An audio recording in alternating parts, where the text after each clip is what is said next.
দ্রুত গ্রাহক সেবা নিশ্চিতকরণ এবং গ্রাহকের আমানত সুরক্ষার অঙ্গীকার পুনর্ব্যক্ত করে Akij Takaful life insurance PLC অর্ধবার্ষিক সম্মেলন 2026 অনুষ্ঠিত হয়েছে।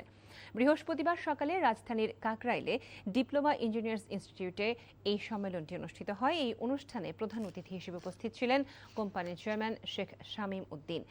বিশেষ অতিথি হিসেবে উপস্থিত ছিলেন পরিচালক শাজমিন সুলতানা, মীর মাহফুজুর রহমান এবং মোহাম্মদ ফুয়াদ হোসেন। এছাড়াও অনুষ্ঠানে উপস্থিত ছিল ব্যবস্থাপনা পরিচালক মোহাম্মদ আবু ইউসুফ। সঞ্চালনা করেন এবং সভাপতিত্ব করেন কোম্পানির মুখ্য নির্বাহী কর্মকর্তা সিইও মোহাম্মদ সাজ্জাদুল করিম। কোম্পানির চেয়ারম্যান শেখ শামীম উদ্দিন বলেন, আমরা একটি পরিবার, এই স্লোগানকে ধারণ করেই Akij Takaful life insurance PLC এগিয়ে যাচ্ছে। গ্রাহকের আমানত সুরক্ষায় প্রতিষ্ঠানটি প্রতিশ্রুতিবদ্ধ। আমরা বীমা কোম্পানি হিসেবে শুধু জীবন বিমাই না, আমরা বিভিন্ন প্রোডাক্ট নিয়ে আসছি।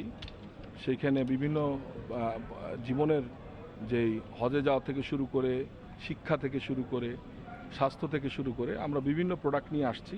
ইনশাল্লাহ আমরা বিশ্বাস যে বাংলাদেশের মানুষকে আমরা আরেকটু প্ল্যানিং করে, তাদের জীবনের প্ল্যানিংয়ের মাধ্যমে আরেকটু সুন্দর, আরেকটু কি করে সচ্ছলতা দেওয়া যায়, এইটাই আমাদের চেষ্টা থাকবে ইনশাল্লাহ।